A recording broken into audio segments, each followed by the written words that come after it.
né, ao SIG. Quando a gente iniciou era SIG Biodiversidade e Cultura Alimentar, mas para ficar uma sigla muito sonora, ficar uma sigla bem interessante, né, para a gente falar e ouvir, então nós acrescentamos SIG, Biodiversidade, Manifestações e Culturas Alimentares na América Latina. Ficou ótimo, a gente bateu a cabeça para ter um nome assim que englobasse todo mundo, porque o nosso grupo aqui é muito heterogêneo. Então, eu já agradeço a presença de todo mundo. A partir de agora, então, vocês já verificaram a agenda. A gente vai fazer algumas modificações, porque algumas pessoas pediram para fazer modificações, né? E a reunião sempre vai ser nessa data, nesse horário. Vai ter essa lista de presença. Essa lista de presença vocês podem entrar a qualquer momento. Para quem não é do Brasil, está no chat, no bate-papo compartilhada, não é isso? Está com notas compartilhadas. Vocês podem ver também. Então, podem avisar as pessoas que vão chegando para assinar essa lista de presença e tem as instruções. Então, deixa eu já dar feito já os informes. Esqueci um. Para quem quiser ver a apresentação de uma forma mais ampla, do lado do slide abaixo, do lado direito, nós temos uma setinha em diagonal. Vocês podem clicar nessa setinha e ele fica bem maior, tá bom? Bom, a outra informe. Ao final, nós vamos abrir para as questões e vocês podem tanto se inscrever aqui no chat, ou escrever a pergunta, ou então simplesmente clicar aqui no microfone, né? Aí ele vai voltar a uma tela anterior, não se preocupe, volta novamente, faz todo aquele processo, e aí vocês podem fazer a pergunta. Bom, então eu vou fazer a apresentação da nossa primeira reunião dos apresentadores. Então, hoje nós teremos, assim, com grande satisfação, abrindo a nossa primeira reunião, o Dr. Antônio Hélio Junqueira, que ele é engenheiro agrônomo, ele é doutor em Ciências da Comunicação da Escola de Comunicações e Artes da USP, com pós-doutorado em Comunicação e Práticas de Consumo da Escola Superior de Propaganda e Marketing, que é a SPM, é pesquisador associado do Conselho Latino-Americano de Ciências Sociais e membro dos grupos de pesquisas da Rede Ibero-Americana de Conhecimento e Cultura Alimentar, da Associação Universitária de Pesquisadores Ibero-Americanos de Pós-Graduação, da Rede Brasileira de Pesquisa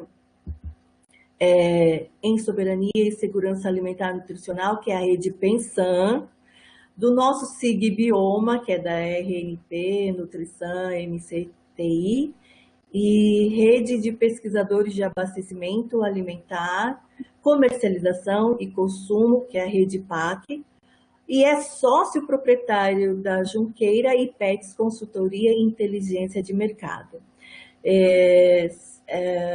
A segunda palestrante é a doutora Aline Martins de Carvalho, que é nutricionista, mestre e doutora em Nutrição e Saúde Pública pela USP, realizou estágios de pesquisa junto ao Departamento de Nutrição da Harvard School of Public Health e da Universidade de Michigan, Atualmente é professora doutora junto ao Departamento de Nutrição da Faculdade de Saúde Pública da USP e participa do grupo de estudos epidemiológicos e inovação em alimentação e saúde da mesma faculdade e do grupo de estudos em saúde planetária do IEA USP e é coordenadora do núcleo de extensão da USP, a Sustentária, e tem experiência nas áreas de nutrição, saúde coletiva e alimentação coletiva, atuando principalmente com alimentação sustentável e sistemas alimentares.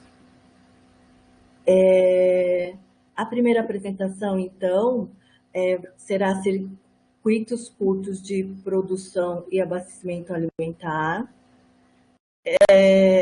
dilemas, desafios e potencialidades em contextos pandêmicos e pós-pandêmicos. Gente, eu não estou conseguindo ver a apresentação do Hélio. Vocês estão conseguindo ver? Porque eu estou vendo uma outra imagem. Sim, Johnny. Sim, vocês estão conseguindo, então sou eu, então é o meu.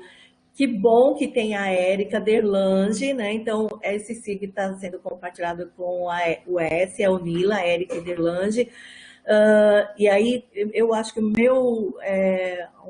a minha internet que não está muito boa, que eu não estou conseguindo ver. Então, qualquer coisa, eu passo a bola para vocês duas e o Newton, tá? Vocês têm 30 minutos cada um para fazer a apresentação e somente ao final da apresentação da Aline que a gente vai abrir para as perguntas, tá bom? E para os debates, tá bom? O Hélio está aí, que eu também não estou enxergando o Hélio. Sim, estamos todos, Johnny. Aqui, Johnny. Aqui, Johnny. Apostos. Devo começar, Denise? Sim, pode começar. Tá. Boa tarde a todos, a todas. Muito obrigado aí, Dionísia, por todas as suas providências, o seu convite, toda essa organização, tá muito legal. Parabéns pelo nome do grupo, né, que ficou fantástico, perfeito, assim, ele tem todo o apelo que a gente queria que ele tivesse. Foi um esforço aí criativo que deu um resultado muito legal. Então, parabéns. O evento está muito interessante, o ciclo todo de conversa está muito bem, muito desafiador e muito produtivo, sem dúvida. Então, é uma alegria estar com vocês. Eu peço desculpas aí, a Márcia já se justificou, nós tivemos 2 compromissos ao mesmo tempo e tivemos que nos dividir, então a Márcia esteve aqui no início da conversa, para justificar, ela não vai poder estar presente, talvez assim, mais na metade, alguma coisa, se ela se desvencilhar, ela vai poder estar aqui conosco, mas de qualquer forma a responsabilidade aqui fica sendo exclusivamente minha, e vamos seguir apresentando a nossa abordagem de pesquisa, o nosso projeto, onde nós estamos concentrando o nosso foco de análise nesse momento pandêmico e com um olhar pós-pandêmico, não é? Então, às vezes eu falo um pouco rápido, eu tenho costume de falar muito e muito depressa. Então, como nós temos colegas latino-americanos, eu preferi talvez escrevendo em espanhol para me ajudar aí a comunicar nas 2 línguas, por conta disso, né, de eu, às vezes, falar um pouco rápido, é uma característica minha. Então, vamos ver, acredito que vai dar tudo bem. Mas, se necessário, eu retomo e também posso esclarecer no momento dos debates alguma proposta, algum elemento da minha exposição que não tenha ficado suficientemente claro. Bom, o nosso projeto, a nossa linha de pesquisa hoje são os circuitos curtos de produção e abastecimento alimentar, né?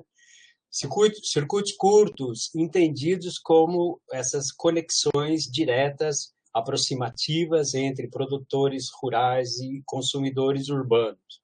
Isso se dá através de associações, através das feiras livres, feiras de produtores, cestas agroecológicas, outros projetos, outras iniciativas, muitas vezes financiadas, né, pelos consumidores urbanos, para que os produtores fiquem na terra e produzam alimentos dentro de determinadas características, que as CSAs, né? As comunidades que sustentam a agricultura é uma iniciativa muito forte no mundo inteiro, inclusive nos Estados Unidos, tem uma presença marcante no abastecimento. Então, tudo isso são esses chamados circuitos curtos de produção e abastecimento. Eles são curtos porque eles estão conectados com o local, né? Essencialmente assim, com a produção local, com as aptidões ecológicas locais. Então, isso corta, ele um pouco anula esses grandes circuitos da distribuição supermercadista, por exemplo, que conecta globalmente alimentos de todas as partes do mundo, elimina ou apaga os circuitos, os ciclos da sazonalidade, apaga as culturas e as tradições alimentares, porque no mesmo lugar, o ano inteiro, você tem todos os produtos, independente de onde eles são cultivados, de onde eles venham. Muitas vezes eles compõem, né, circuitos muito longos que atravessam oceanos, muitas vezes de avião, trazendo um custo ambiental e uma desestruturação, uma desarticulação de sistemas mais articulados, com base no local, com base nas culturas, nas tradições e na capacidade mesmo de desenvolver ou criar um olhar do rural para o urbano e do urbano para o rural na hora, no local onde isso deve se encontrar. Os mercados populares, as feiras, os mercados de produtores são lugares por excelência desse encontro, né? E muitas vezes são vistos como atraso, como empecilho, como algo já superado por outras redes de abastecimento, como o supermercado. Isso é um atrito, é uma luta, é uma disputa de poder que está posta há muitas décadas, há muito tempo. O que muda é o contexto pandêmico. Na pandemia, por conta da necessidade do isolamento social, do fechamento de pontos de abastecimento, de tomada de refeições, restaurantes, hotéis, lugares de alimentação por quilo, quitandas, feiras livres, muitos desses equipamentos foram fechados de um dia para o outro. Simplesmente não havia mais possibilidade de funcionamento. Isso aí desconectou, por um lado, consumidores que ficaram alarmados para onde achar alimentos frescos, como abastecer a casa, as oportunidades de suprimento ficaram reduzidas a supermercados, um ou outro equipamento ficou aberto. Os restaurantes entraram em colapso muitas vezes, fecharam muitos deles, e os produtores de alimentos, de produtos agroindustrializados, artesanais, ficaram com uma quantidade imensa de alimentos na mão, sem ter como escoar. Houve, portanto, um rompimento de um fluxo conhecido de transações que fez com que tanto os consumidores, quanto prestadores de serviços, quanto produtores, ficassem isolados, temerosos e com grande quantidade de alimento em fase de desperdício, sendo jogado fora, enfim. Isso criou uma situação desesperadora, alarmante, enfim. Nesse contexto, os circuitos curtos voltaram com uma força muito grande. De repente, foi essa capacidade de conexão local ou de proximidade entre produtores e consumidores que viabilizou uma série de soluções possíveis. Então, tanto produtores como pequenos artesãos, como pequenas agroindústrias, que dependiam unicamente do restaurante, por exemplo, ou do restaurante por quilo, ou de uma feira de produtor, de uma feira orgânica para vender os seus produtos, puderam, ou tiveram, ou conseguiram, de alguma maneira, se rearticular para fazer chegar o seu alimento a um público numa área de influência, ou numa área próxima, a partir de conexões digitais, de montagem de cestas, de distribuição de cestas, muitas vezes com apoio de entidades públicas ou de restaurantes mesmos ou de pequenos empresários. Então, os circuitos curtos, que já existiam, já são pensados, analisados, avaliados há algum tempo, eles ganharam uma nova dimensão na pandemia. Com isso, todo mundo aprendeu alguma coisa. As experiências foram diferentes, os aprendizados foram os mais diversos, os desafios que apareceram foram resolvidos de diferentes maneiras, e isso colocou um ganho social muito grande em cima dessas experiências. Nosso projeto hoje, nosso foco de pesquisa é agregar todo esse conhecimento, articular esse conhecimento, fazer análises críticas, ponderadas das conquistas, dos avanços, para poder sistematizar isso e ver o quanto ele é replicável em outras regiões, em outras situações, em outros momentos ou em outros locais onde eles não aconteceram com tanta sucesso ou tão bem resolvidamente como foram nesses casos. Afinal, nós não superamos a pandemia ainda e nós não sabemos muito bem quais são os próximos passos. Nós estamos falando aqui de uma segunda onda, de uma terceira onda. Nós não sabemos se virão novas pandemias em cima dessa, outros vírus, outros patógenos. Enfim, o mundo hoje ele mostrou o quão suscetível nós somos à desarticulação dos sistemas que nós conhecemos, inclusive os sistemas alimentares.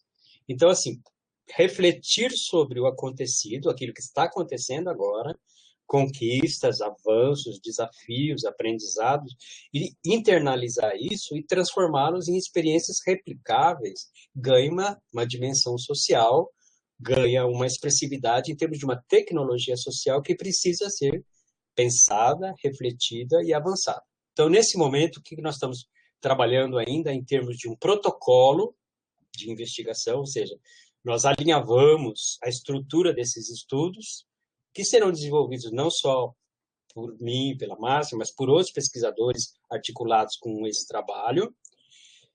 Esse artigo ele já foi aprovado para publicação numa publicação científica no início do ano que vem, então a gente vai poder partilhar isso de uma maneira um pouco mais consistente, mais robusta. Mas, assim, é um desafio da gente agregar, né? Agregarmos outros pesquisadores, outros olhares em cima dessa temática. Então, eu vou avançar um pouquinho aqui. Como está esse nosso projeto, esse nosso protocolo hoje? Então, o primeiro ponto é reconhecer que os circuitos curtos eles foram essenciais como uma saída emergencial, factível, viável e produtiva no curto prazo no contexto de pandemia. Então, assim, sem os circuitos curtos ou sem as iniciativas baseadas nos princípios dos circuitos curtos, muita coisa teria sido perdida, muitas situações de desabastecimento teriam sido muito mais complexas e perversas do que acabaram sendo. Então, os circuitos curtos tiveram um significado social, econômico e cultural muito forte que tem que ser reconhecido e tem que ser dimensionado e valorizado. As iniciativas em si já eram conhecidas, os tipos de ações já eram conhecidas, porém, a expansão e a dimensão social do fenômeno, ela é nova, ela é um fenômeno essencialmente que precisa ser conhecido pela rapidez com que ele respondeu e pelas dimensões que ele alcançou num contexto de crise. Por isso que o projeto visa conhecer, mapear e identificar o que ele trouxe de novidade e que tipo de paradigmas ele quebrou, porque existem muitos paradigmas consolidados dentro da leitura do circuito curto que mostrou que pode ser repensado, que pode ser trazido por uma outra interpretação, que cabe a nós agora trazermos isso à tona e colocarmos nos debates, principalmente quando se trata de políticas públicas. A ideia é criar, né, nesse momento nós estamos muito empenhados em criar uma perspectiva metodológica para a análise e validação do fenômeno, que não só seja útil para o grupo menor, mas para um conjunto maior de investigadores em vários países, ou em várias conjecturas, situações, que possa permitir um conhecimento mais amplo do mesmo fenômeno, que acabou repetindo em todo o mundo, na verdade. E para nós interessa especialmente o contexto latino-americano, onde tem características mais similares, né? Os papéis, os agentes, as condições socioeconômicas da população, a disputa política global tem mais similaridades entre nós outros da América Latina. Então, nesse momento, estamos avançando numa validação técnica e científica do método ou do protocolo de investigação para que ele seja válido e compartilhável com o maior número de redes de pesquisadores possível. Como que nós estamos avançando com isso? Então, qual a trajetória da pesquisa? Qual a trajetória pensada para esse trabalho. Em primeiro lugar, uma delimitação do campo e do objeto. Então, vamos pensar os circuitos curtos de produção e abastecimento de alimentos, vamos tentar definir, circunscrever, ver que características, estamos vendo, né, estamos avançando nessa direção, que características ele assumiu nos diferentes países, nos diferentes contextos, e trazer isso como um agente, né, como uma perspectiva teórica de abordagem do fenômeno. Então, é afinar um pouco os conceitos do que é circuito curto. A gente vê coisas diferentes, por exemplo. Depende da literatura, o circuito curto muitas vezes é confundido como um circuito tradicional do equipamento, como supermercado, por exemplo, desde que o produtor entregue diretamente numa central de distribuição. O que não é isso que nós queremos discutir, né? Então, assim, às vezes é chamado de circuito curto simplesmente porque tem um elo menor de intermediação, mas não é isso que nós estamos falando, né? Nós estamos falando de uma reconexão entre produtores e consumidores de uma forma mais direta, sem a intermediação de uma cadeia tradicional, de uma cadeia global de supermercadista e hipermercadista. Então, é preciso limpar o terreno, é preciso afinar conceitos do próprio objeto. O que é que nós estamos falando? Mapeando as controvérsias, as diferenças, etc., para que a gente fale uma linguagem comum. Mas para nós está muito claro, né, para a maioria parte dos pesquisadores, qual é o objeto da investigação. É essa reconexão, né, que se dá de um modo paralelo, de um modo autônomo, muitas vezes de um modo aninhado nos circuitos globais de abastecimento. Ou seja, ele tem características próprias, ele tem racionalidades próprias, ele tem a sua própria lógica, que difere dos modelos massivos, das grandes plataformas. Então, esse é o primeiro grande desafio metodológico, é de criar a referência conceitual, a referência do próprio objeto, a definição do próprio objeto, sem margem para dúvida. Vamos pensar também o que é que está sendo considerado. Vamos construir o olhar sobre o objeto.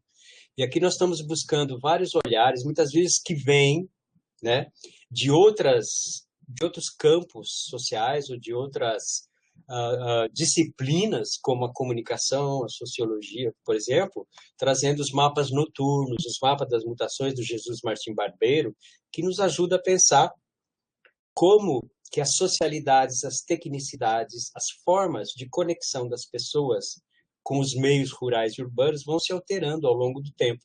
Como que as relações vão sendo mediadas por fatores. Porque isso aqui na pandemia foi extremamente relevante, porque tudo passou pelo digital. Então, assim, tem uma dimensão da tecnicidade que permeia a relação do abastecimento, como nunca houve nessa dimensão ou para esse tipo de grupo, né? Era uma questão que se discutia muito pouco, de conectar a população rural, muitas vezes pequenas comunidades, a partir de uma tecnicidade ou de uma habilidade técnica de dialogar ou de ter acesso aos meios digitais para que os negócios pudessem acontecer. Então, tudo isso a gente vai construir a perspectiva do olhar sobre o objeto. E aqui nós queremos falar de dois elementos. Claro que tem muita coisa aqui, mas eu queria destacar nesse momento, para essa exposição, dois fatores que não são tradicionais nas abordagens dos circuitos curtos. O primeiro deles é a questão de gênero. Poucas vezes, com raras exceções, o papel de gênero da mulher na articulação desses circuitos curtos tem sido tratado na dimensão ou com a importância que ele realmente tem.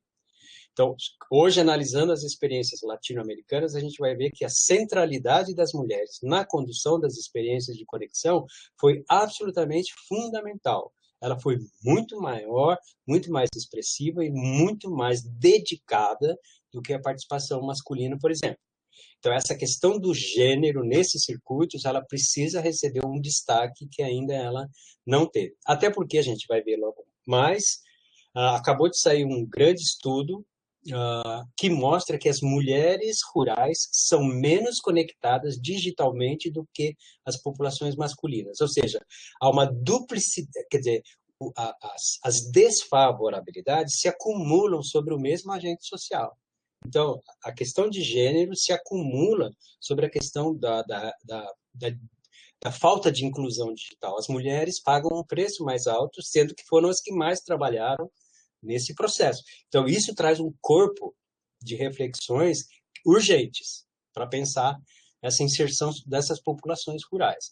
Outra coisa extremamente relevante foi o papel dos jovens.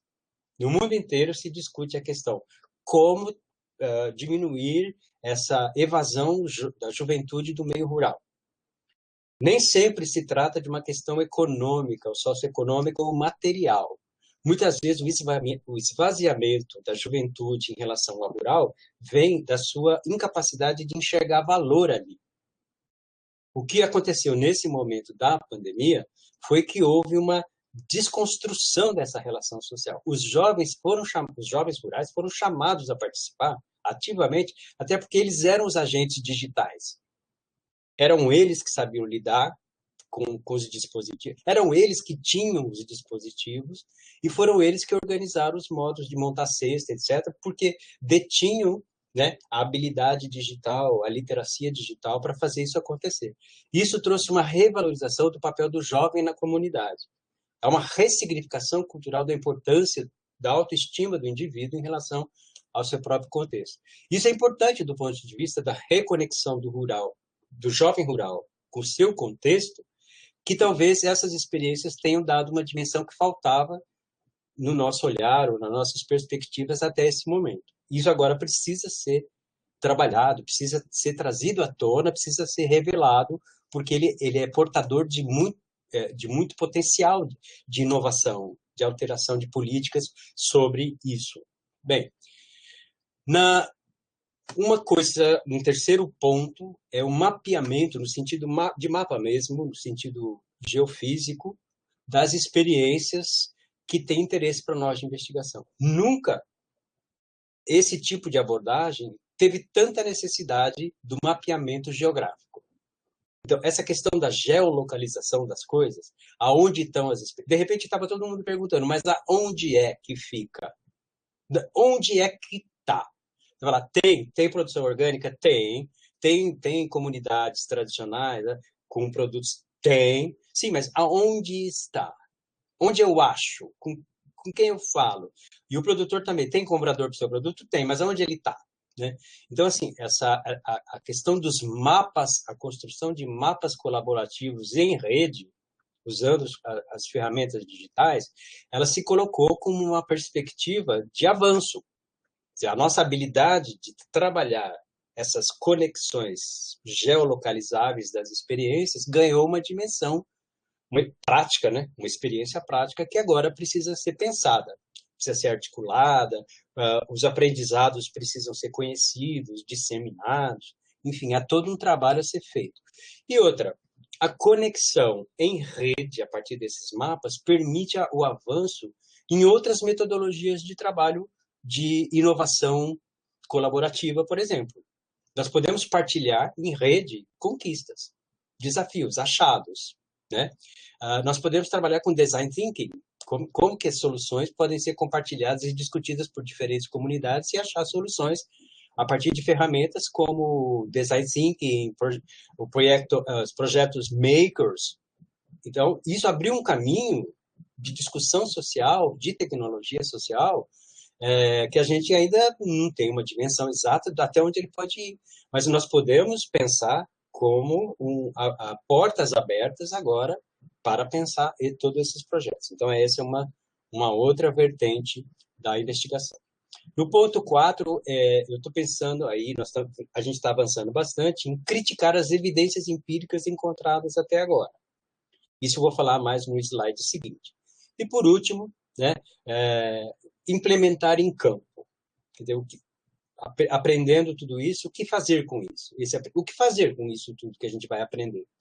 Então, pensar formas de comunicação e educação social para as atividades dos circuitos curtos. Isso é fundamental, né? A gente aprendeu, talvez, sob o contexto de crise, da pressão da crise. Mas nós podemos dar continuidade a partir de um conceito educativo. Não precisa ser crise, não precisamos ter crise para usar o circuito curto. A gente pode assumi-los conscientemente desde que a gente tinha uma educação para isso. a gente aprenda a função social dessas experiências, o alcance social, socioeconômico, a inclusão social, da diversidade de gênero e de idade, tudo isso a partir dessas experiências. Então, assim, o desafio é replicar, sim, essas experiências, mas num contexto que não precisa ser um contexto pandêmico, um contexto de avanço educativo. Nós conhecemos, aprendemos alguma coisa e podemos avançar. Esse seria o quinto ponto. Então, só já indo aqui um pouco para tentando fechar um pouco as ideias, eu vou mostrar esse ponto 4 aberto um pouquinho mais na análise crítica das evidências. Então, nós coletamos um número incrível de experiências, cada dia acontece, a gente tem notícia de 1000 experiências, então a gente acaba coletando tudo, depois tentando classificar, catalogar, mapear e tentar entender. Bom, o primeiro ponto que a gente critica e quer avançar sobre ele, eu já falei um pouquinho, é a questão das exclusões digitais. Por exemplo, no Brasil, e isso não é diferente na América Latina, as populações rurais não são tão conectadas digitalmente como as populações urbanas. No Brasil, por exemplo, um pouquinho mais de 50% da população rural tem acesso a computador e internet. Então, veja, essa foi a população mais prejudicada, a que mais precisou da internet, talvez, para achar uma solução de sobrevivência, e a que menos tinha, né? Então, assim, a exclusão econômica, ela também conflui junto com a exclusão digital, que fica mais prejudicada ainda quando a exclusão de gênero é um complicador a mais, quando as mulheres foram mais solicitadas, elas são as menos conectadas.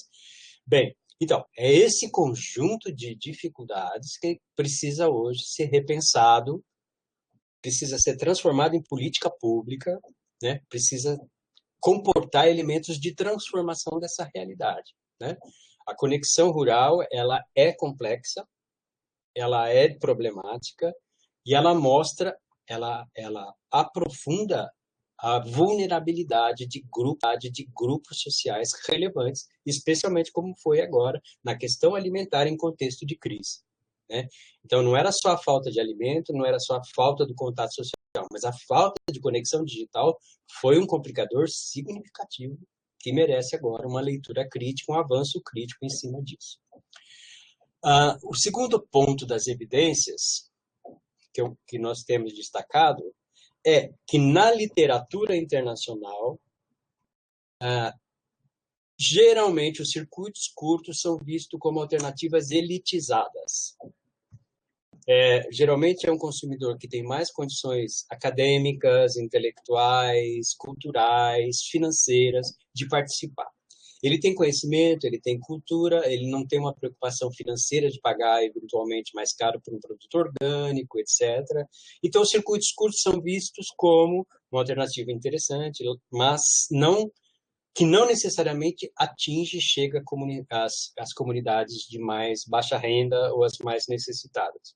Bom, a literatura tem se concentrado sobre isso e são poucos estudos tentaram ir além dessa dicotomia e muitos deles até confirmaram isso mesmo, que assim a elitização dessa ideia. O que a pandemia talvez tenha trazido para nós, e a gente acredita muito nisso, foi uma certa quebra desse paradigma.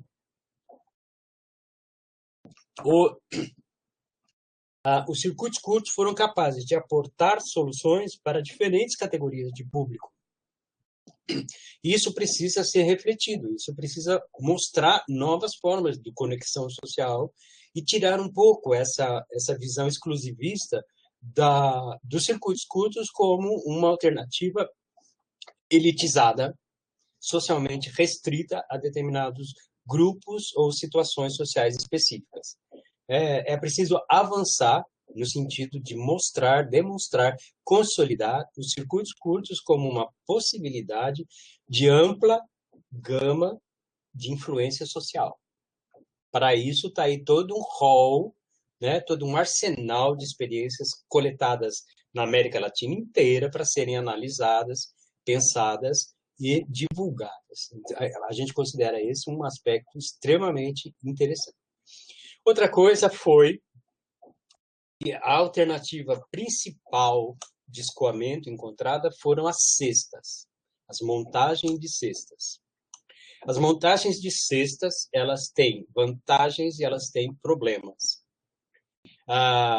Quem trabalha com CSA ou esse tipo de alternativa sabe que o consumidor urbano, se ele não for educado, conscientizado, sensibilizado, ele acaba deixando a alternativa. Por quê?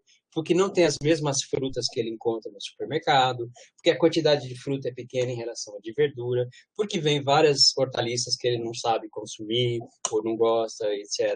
Então, essa coisa da montagem da cesta, que ela é fundamental para viabilizar o empreendimento, ela precisa vir junto com o fenômeno educativo, com o fenômeno cultural, de transformação cultural, sem o qual ela não funciona.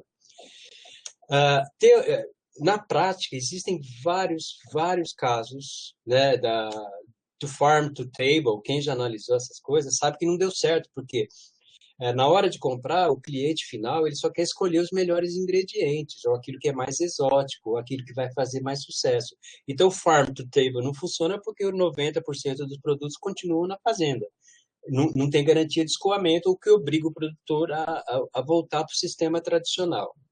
Então, essa ideia do educar o consumidor, fazer uma nova forma de reinserção dessa experiência a partir das cestas, ou como pensar essas cestas, ela se reveste de uma característica estratégica fundamental. Nós temos aí várias experiências para refletir sobre elas. Como que nós vamos criticar, internalizar e discutir isso também é um grande nosso desafio de pesquisa. E, por último, a quarta dimensão que a gente quer destacar são as perspectivas do consumo. Nós fizemos vários mapeamentos, mas não fomos só nós, outros pesquisadores também fizeram. Sempre que os pesquisadores, as redes, discutem biodiversidade, agricultura agroecológica, etc., o foco é sempre a produção. A importância da produção, o sistema de produção, os modos de produção. O consumidor fica sempre pensado como um consumidor que já existe, pronto e sensibilizado para aderir àquela situação.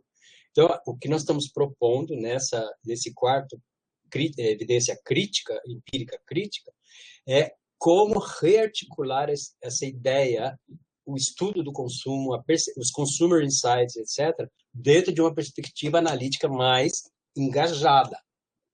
Então, assim, nós precisamos ir além do olhar sobre a produção. Não que a produção não seja importante, ela é, mas ela não é o único olhar. E os estudos da academia hoje, eles são extremamente concentrados na produção. Então, repensar essa articulação entre as duas esferas, a conexão, a homologia entre produção e consumo, é fundamental como estratégia de repensar essas experiências como sistemas alternativos de abastecimento futuro. Né? Nós não podemos esquecer mais, ou tá tão assim, porque senão a gente fica refém de um consumidor que já está pronto no mercado. Ele não está engajado com a construção do processo. O que nós precisamos é trazer esse consumidor para fazer parte do processo. Ele é parte do processo. Por isso que quando eu disse um pouco antes na minha exposição que as conexões em rede abrem espaço para o design thinking, o design colaborativo, os projeto makers, é um pouco essa ideia, é de repensar as soluções com o consumidor junto, com as suas necessidades, demanda, medo, ansiedade, toda essa coisa que ele passou, está passando e vai passar, vai continuar. Então, ele traga isso para o corpo e vamos pensar juntos. Vamos achar soluções juntas, que sejam boas, construtivas para todo mundo.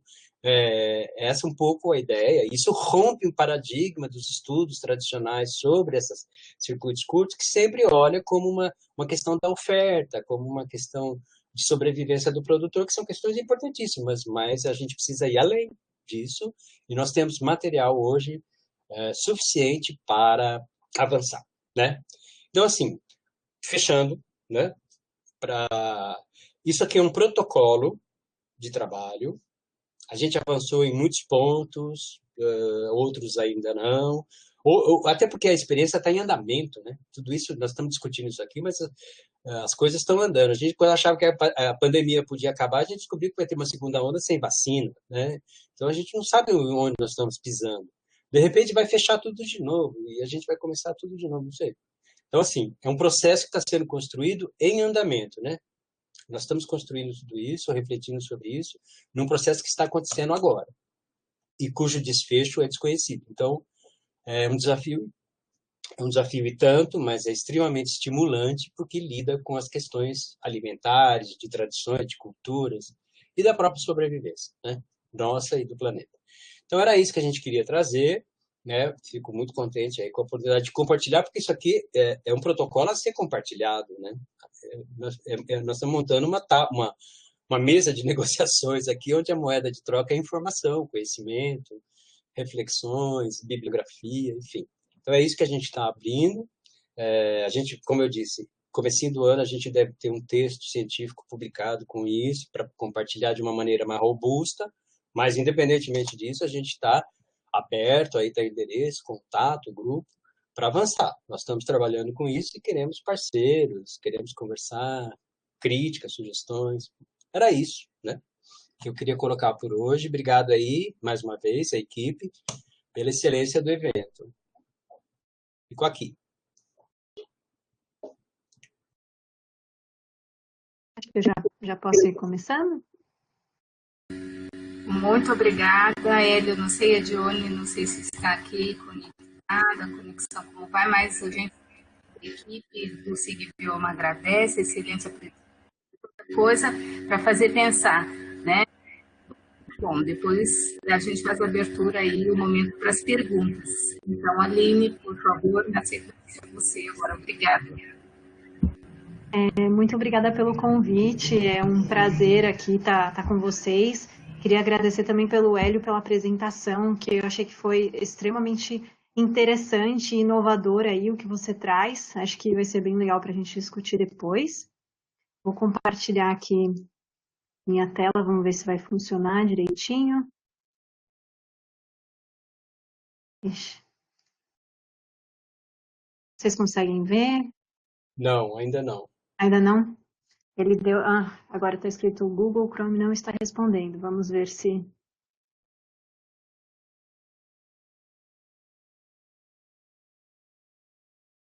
Ele está... Não sei se quiser colocar minha outra apresentação que já estava aí, pelo menos só para a gente não demorar muito, enfim.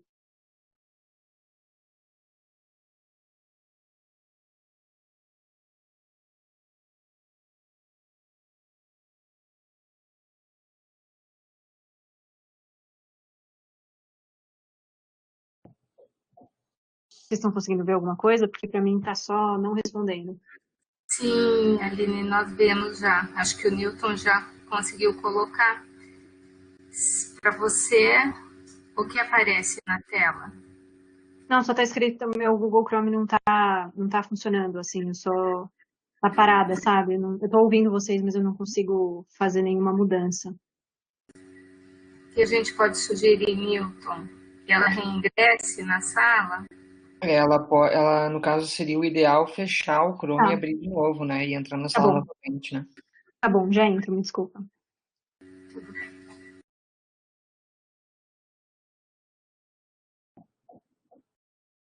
Imagina, Aline, vocês estão me escutando porque eu estou com duas telas abertas, porque uma eu também fiquei, acho que com o mesmo problema que a Aline, com uma apresentação que não tinha nada a ver com o do Hélio. Vocês estão me ouvindo? Sim, Dione. Então, enquanto a Aline coloca, porque a apresentação dela tinha movimentos, né?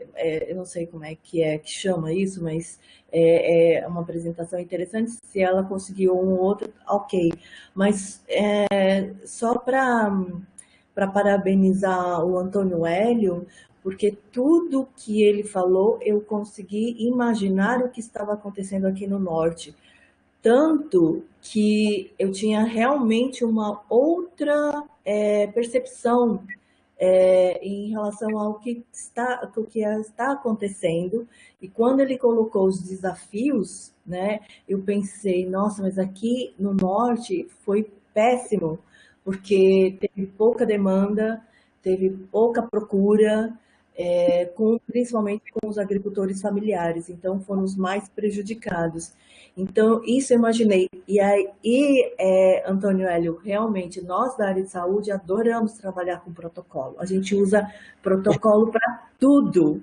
Então, é assim, se alguém aparece, vamos fazer um protocolo, nossa, 90% do caminho andado para qualquer trabalho que a gente vai fazer isso no futuro. Então, sempre é bem-vindo o protocolo. E eu acho que nós estamos muito, mas muito curiosas para saber quais foram os resultados que vocês, dessa publicação que vai sair, porque eu respondi, enquanto a Aline está colocando, né? Eu respondi muitas pesquisas sobre o antes e o durante a pandemia, desde a parte de educação física, atividade física, até a parte do consumo alimentar, respondi tudo. Tudo que vinha eu respondia. Eu falei assim, eu quero ver o que foi que realmente mudou para melhor ou para pior, né? E eu estou super curiosa mesmo, eu acho que todo mundo está. Acho que a Aline já conseguiu, né? Então tá.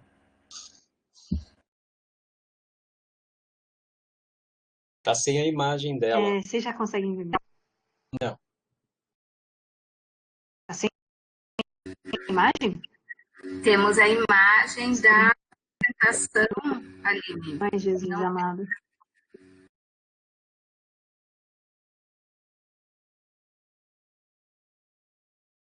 Agora aqui de novo, vocês conseguem ver, não?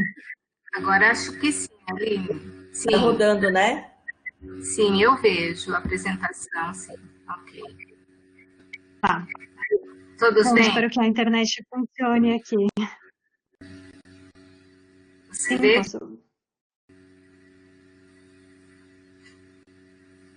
Você quer ativar a câmera ou quer seguir sem a câmera, Aline? A minha parece que a câmera está ativada, não sei o que acontece aqui, que ela... Mas não tem importância, Aline.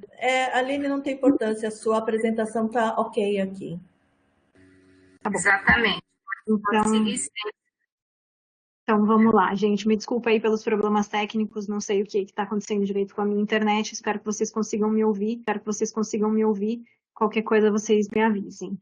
Então, como eu estava dizendo, é um prazer estar aqui com vocês, falando sobre alimentação sustentável, né, a importância da biodiversidade. E vou trazer, então, alguns conceitos aí para a gente começar a falar sobre isso.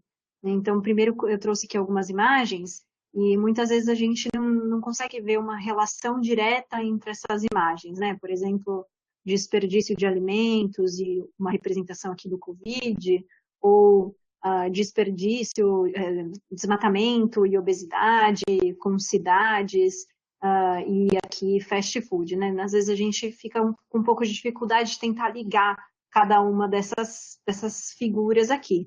Mas, na verdade, todas elas fazem parte dos chamados sistemas alimentares, né? Que são todas as pessoas, todas as ações e os envolvidos para a produção de alimentos, para a venda de alimentos, consumo, descarte e os seus impactos na saúde, no ambiente, em características socioeconômicas, né? Então, todas essas relações aqui de produção de alimentos e de consumo de alimentos, elas fazem parte desses sistemas alimentares.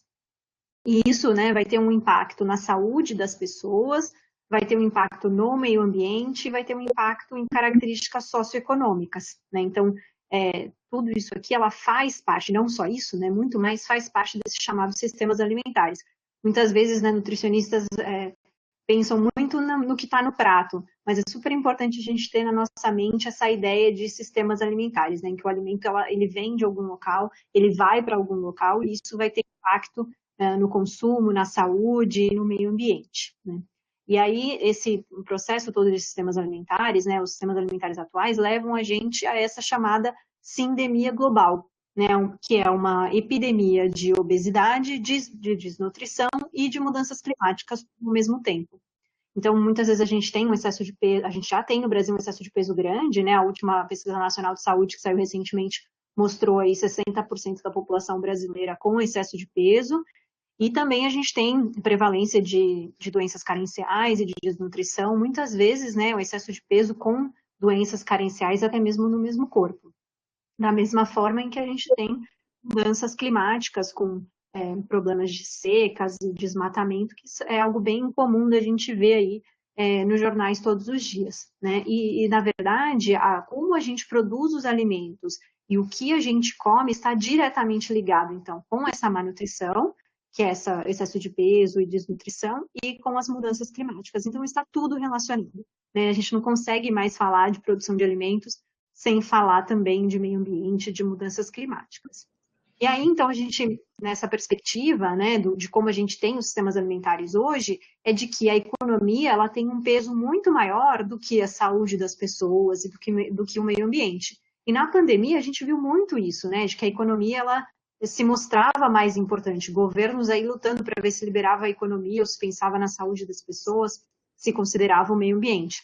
Né? Mas, na verdade, para a gente ter uma perspectiva futura de saúde planetária, né, que seria a saúde humana, considerando também a saúde do planeta, o meio ambiente, a gente precisaria ter que essas esferas aqui da saúde da população, da economia e do meio ambiente tivessem um peso mais similar entre elas, né, em que a economia não fosse predominante em relação às outras. E só assim é que a gente teria, de fato, a saúde do planeta, né, e a saúde da população também. E aí eu trago o conceito da biodiversidade nesse sentido, né, de que então essa variabilidade que existe entre seres humanos e ecossistemas, incluindo grãos, pecuária, árvores, espécies aquáticas e micro-organismos, né, e esses micro-organismos tanto de manutenção de solo, de polinização, de purificação de água e etc., e também nessa questão de que a biodiversidade para alimentação e agricultura, ela é indispensável para, de fato, a gente atingir uma segurança alimentar, né, em que vai trazer, então, pensando tanto na segurança de ter uma quantidade e qualidade de alimentação para toda a população, além de desenvolvimento sustentável e para manter os ecossistemas, né?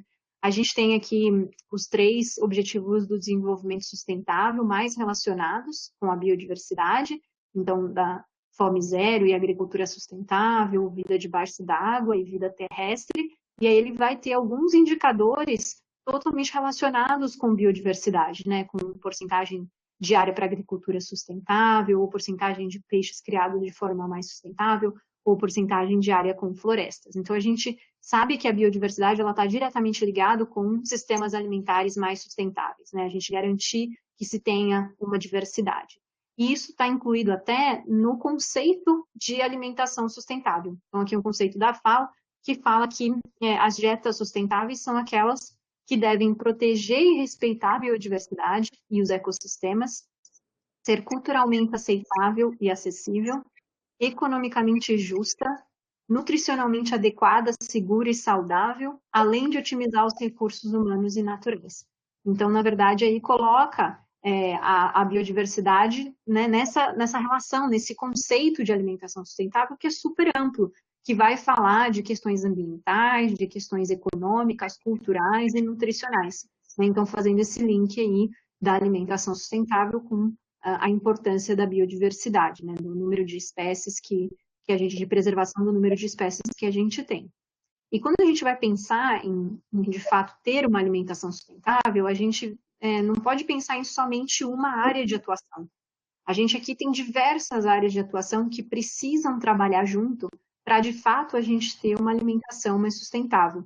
Né? Acho que o Hélio trouxe alguns conceitos aí em que ele vai muito além, né? Ele fala da produção, ele fala do consumo, mas ele também fala de design thinking, ele fala de ações que não são muito comuns, por exemplo, para um agrônomo, para um nutricionista, mas que tem que ser, né, utilizados para, de fato, a gente alcançar aí um entendimento do que é uma alimentação mais sustentável e de colocar isso em prática. Né? E aí, então, quando a gente fala dessa alimentação sustentável, a gente pode pensar em alguns pilares aí para a gente avaliar, né, se uma alimentação ela é sustentável ou não. Então, em aspectos ambientais, nutricionais e socioeconômicos. Da parte ambiental, eu vou falar hoje rapidamente, né, de mudanças climáticas e de desperdício de alimentos por causa do tempo, mas a gente tem diversos outros indicadores para falar de alimentação sustentável e meio ambiente, né? Então, começando pelas mudanças climáticas, aqui eu trouxe os dados de gases de efeito estufa emitidos pelo Brasil no ano passado, e aqui dos 100% de gases de efeito estufa emitidos, em quais foram setores da economia responsáveis. Então, a gente vê aqui que a agropecuária ela é responsável por cerca de 25% de todos os gases de efeito estufa que o Brasil emite, e as mudanças do uso de terra, que é praticamente desmatamento, é responsável por 40%. E desmatamento, muitas vezes no Brasil, é para a gente colocar gado, para colocar soja, para colocar plantações, né? Então, aqui, a maioria está relacionado com a produção de alimentos. E na agropecuária, a gente sabe que a produção de gado é a que tem o maior impacto, né, na quantidade de gases de efeito estufa, né? Essa fermentação entérica, que seria o gado comendo as gramíneas e liberando principalmente metano, que é um importante gás de efeito estufa, né, relacionado então aí com as mudanças climáticas. Então, só para vocês terem uma ideia, para a produção de 1 quilo de carne bovina no Brasil, são emitidos, né, estima-se que são emitidos 44 quilos de gases equivalentes de CO2, que é a mesma coisa que um carro percorrendo cerca de 250 quilômetros. Então, aí é uma relação, né, para apenas 1 quilo de carne, é a mesma poluição que 250 quilômetros. Então, é bastante, né, se a gente for pensar aí que é simplesmente 1 quilo de carne. Então, quis trazer para mostrar a dimensão da produção pecuária aqui no Brasil extremamente alta e o quanto que isso pode impactar no meio ambiente.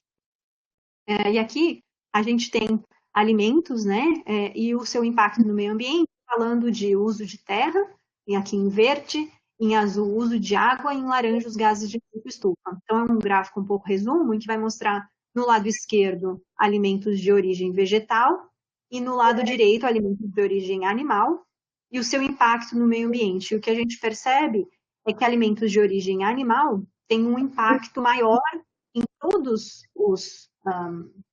os indicadores do que alimentos de origem vegetal. E a carne bovina, né, que é o que a gente estava falando agora, tem esse impacto aqui bem maior do que os outros impactos, né, mostrando que a pecuária é um importante setor né, no impacto ambiental. E se a gente for pensar, então, no que a gente come, né, e o quanto que isso tem de impacto, aqui eu trouxe dados da Pesquisa de Orçamento Familiar de 2008, então tem os principais alimentos que o brasileiro come, então arroz, feijão, frutas, verduras, legumes e carne vermelha, né, que em comparação com os outros até parece que é uma quantidade pequena, mas a gente sabe que a quantidade já é elevada, né, 80% da população brasileira consome carne além das recomendações, e que esse tantinho aqui, né, de carne vermelha vai ter um impacto de quase 70%, né, quase da nossa pegada de carbono da nossa dieta toda, 70% vem da carne vermelha, aqui principalmente carne bovina. E 50% da pegada de água também vem da carne vermelha, mostrando a importância da carne, né, tanto na nossa dieta, quanto que isso tem um impacto negativo no meio ambiente.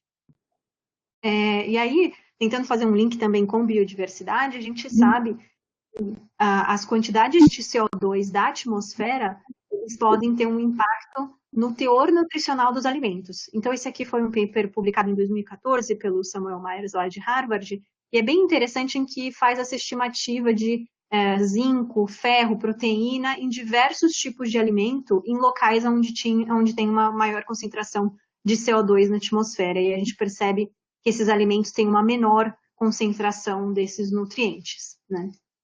E aí eu trouxe para vocês também umas publicações que a gente fez semana passada no Sustentária, né? Para quem não conhece, Sustentária é um núcleo de extensão da USP, que eu e a professora Dirce coordenamos aqui em São Paulo, e a Raquel Santiago lá na UFG, na Federal de Goiás. E aí a gente fez, então, uma série de posts sobre mudanças climáticas, né? Então, aqui vocês conseguem ver o nosso blog, que tem a maioria, né, que tem todos os posts os textos que a gente faz em relação a isso, mas mostrando, então, uma relação entre as mudanças climáticas e produção de alimentos e a concentração de CO2 na composição de alimentos. Então, eu trouxe aqui alguns para vocês verem, né, mostrando que a produção de frutas e vegetais, ela é vulnerável a mudanças climáticas e que esse calor, né, em excesso reduz a frutificação e acelera o desenvolvimento de vegetais, o que pode gerar perdas de produção e prejudicar a qualidade nutricional dos alimentos. E também a alta concentração de CO2, como vocês viram, né, reduz o teor de ferro e zinco, além de também reduzir o teor de cálcio e magnésio em tubérculos, né? E amadurece, faz essa aceleração do amadurecimento dos frutos, levando a um maior desperdício de alimentos. Então, isso tem um impacto direto, né? Coloca em risco a segurança alimentar e nutricional, por aumentar as chances de deficiência de micronutriente, e isso já é um problema hoje em dia, né? Então, se a gente tiver mais disso, acaba sendo um problema ainda maior. E o amadurecimento, como eu disse, né, isso pode impactar tanto na disponibilidade quanto no preço dos alimentos e aumentar a possibilidade de desperdício de alimentos, né, além de ter já uma quantidade de recursos naturais já utilizados para produzir esses alimentos. Então, aqui também a gente tem no Instagram todos os posts, né, essa semana passada a gente publicou sobre o ODS 13, de ação contra a mudança global climática, e aí fizemos uma semana especial sobre isso, recomendo que vocês darem uma olhada lá, para saber um pouco mais, né? E, enfim, e aí falando um pouco mais do desperdício, no Brasil a gente sabe, né, na América Latina toda, que o desperdício ele acontece principalmente na produção de alimentos, 28%, e na casa do consumidor, 28% também. Então, são locais onde a gente pode atuar, tanto na produção quanto no consumo, para reduzir esse alimento, esse desperdício. A gente sabe que em 2050, estima-se que a gente tem aí quase 10 bilhões de pessoas no planeta, e se a gente continuar com essa quantidade de desperdício de alimentos, provavelmente não vai ser possível produzir, né, e todas as pessoas consumirem a quantidade necessária para a gente viver. Então, reduzir o desperdício é uma meta essencial para a gente ter uma sustentabilidade, né? E aqui eu trouxe dados de uma pesquisa que também foi publicada ano passado, de desperdício na casa do consumidor em todas as regiões do Brasil. Então, verificou-se que cada brasileiro desperdiça, em média, 114 gramas de comida por dia, o que dá 42 quilos de comida por ano. E os principais alimentos são arroz, carne bovina e feijão, que são os alimentos que a gente mais consome. Isso varia um pouco de região para região, né, o que é mais assim, é assustador na região norte. O desperdício de carne chega ali a mais de 90 gramas por dia.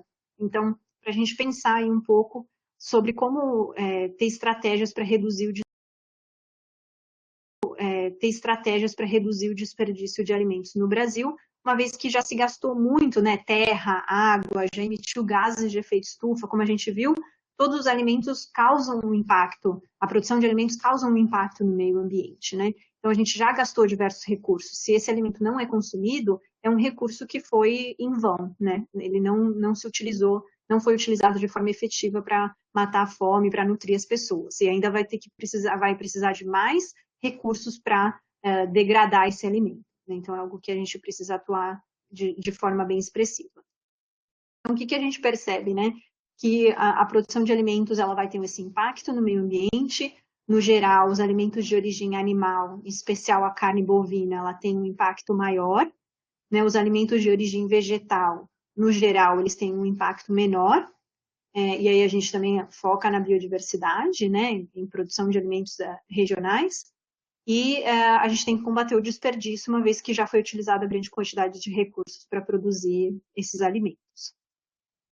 Se a gente vai falar um pouco sobre questões nutricionais da alimentação sustentável, a gente pode pensar um pouco no consumo do brasileiro, quais as recomendações possíveis que a gente tem nessa linha. Então, aqui alguns dados de consumo do brasileiro. Em amarelo a gente tem a quantidade consumida, e em verde a quantidade recomendada. O que a gente percebe é que o brasileiro consome bem menos frutas, cereais integrais e verduras e legumes do que a recomendação. E, por outro lado, consome muito mais gordura saturada, açúcar de adição e muito mais ainda, né, carne vermelha do que a recomendação, mostrando que a qualidade da nossa alimentação não é lá tão boa pensando na nossa saúde, né? E, além disso, a produção de alimentos, né, a forma que a gente produz, também pode aumentar o risco de epidemias. Aqui, a forma de produção de alimentos de origem animal pode aumentar o spillover, né, que é a passagem dos micro-organismos dos animais para os humanos, que pode causar uma doença, e aí, se houver a passagem dessa doença de um humano para o outro, pode gerar epidemias como a que a gente está vivendo hoje, né, por forma de produção de alimentos, ligando aí os sistemas alimentares com a saúde humana. E aqui eu trouxe um gráfico do Clark, muito interessante o trabalho que ele vem desenvolvendo, que ele tenta ligar, então, tanto a relação da saúde com o meio ambiente. E aqui tem os diversos alimentos, ele mostra que os alimentos de origem animal, no geral, eles têm um impacto maior no meio ambiente, como eu tinha mostrado, e a carne vermelha processada e não processada, além de ter um impacto no meio ambiente maior, também tem um risco de mortalidade maior. Então, deveria aqui ser um alimento para a gente prestar atenção no consumo global. E ele também traz, então, aqui, para cada um dos grupos de alimentos, do lado esquerdo, o impacto na saúde, no lado direito, o impacto ambiental, e a gente consegue ver dos tipos de alimento como é que isso se dá, né? E aí, por exemplo, aqui a gente vê que a carne vermelha processada e a não processada, elas têm impacto em ambos, né? Como eu tinha mostrado, mas, por exemplo, bebidas adoçadas vai ter um impacto menor no meio ambiente, porque utiliza-se principalmente açúcar, né? Que não tem um impacto tão grande em termos de gases de efeito estufa, mas tem um impacto importante na saúde. Então, é um artigo bem interessante que vale a pena depois dar uma olhada como que ele faz essas estimativas aqui. E aí a primeira recomendação que a gente tem, que de fato fala sobre alimentação sustentável, foi uma publicação do Eat Lancet. Vocês devem conhecer, foi publicado o ano passado por diversos pesquisadores do mundo, liderado pelo Walter Willett da Harvard, e aí ele faz uma publicação que pensa numa alimentação que tenha um impacto positivo tanto na saúde das pessoas quanto na saúde do planeta. Né? E aí, então, para isso, o que tem de bem expressivo, né? Aqui a gente tem os grupos de alimentos, a quantidade em gramas por dia e o consumo calórico que isso representa para uma dieta de 2.500 calorias. E o que é mais interessante de se observar é que aqui as fontes de proteína, a quantidade recomendada de alimentos de origem animal é pequena. Então, um bife por semana, 2 porções de frango por semana, 2 ovos por semana, 2 porções de peixe por semana. Então, são porções bem pequenas comparadas ao que o brasileiro consome e ao que a América Latina também consome. E grandes quantidades de alimentos de origem vegetal. Então, aqui 2 a 3 porções de feijões, né, 1 a 2 porções de nozes e castanhas. Então, aqui uma mudança nas recomendações pensando em alimentos de origem animal. Aqui foi só a gente tentou fazer uma tradução aí, né, desse material para a nossa alimentação. Então, aqui é um documento do Sustentária, um manifesto sobre alimentação sustentável que a gente publicou ano passado, em que traz um pouco, então, como que deveria ser esse consumo de forma abrangente, de quais são os alimentos, consumo moderado e um consumo reduzido. Então, está lá no nosso site também, depois se vocês quiserem dar uma olhada. E uma outra recomendação é o Guia, né, Alimentar para a População Brasileira, que já fala, né, que a base da nossa alimentação tem que ser de alimentos in natura e minimamente processados, em grande variedade e predominantemente de origem vegetal. Então, pensando aí né, em um sistema alimentar que seja socialmente e ambientalmente sustentável. Então, alimentos in natura, como, por exemplo, abacaxi, né, frutas, verduras e legumes, limitar o uso de alimentos processados, como abacaxi em calda, né, como adição de açúcar e sal, e evitar os alimentos ultraprocessados, que não tem mais nada, né, de alimento natural, em que é só uma invenção ali da indústria, né, mas que pouco tem de nutrientes e de alimentos verdadeiros. Então, a gente vê que nessa parte nutricional, pensando numa alimentação sustentável, a gente poderia pensar na carne como mais um acessório ao prato e não mais como um prato principal, né? Já que o consumo em excesso de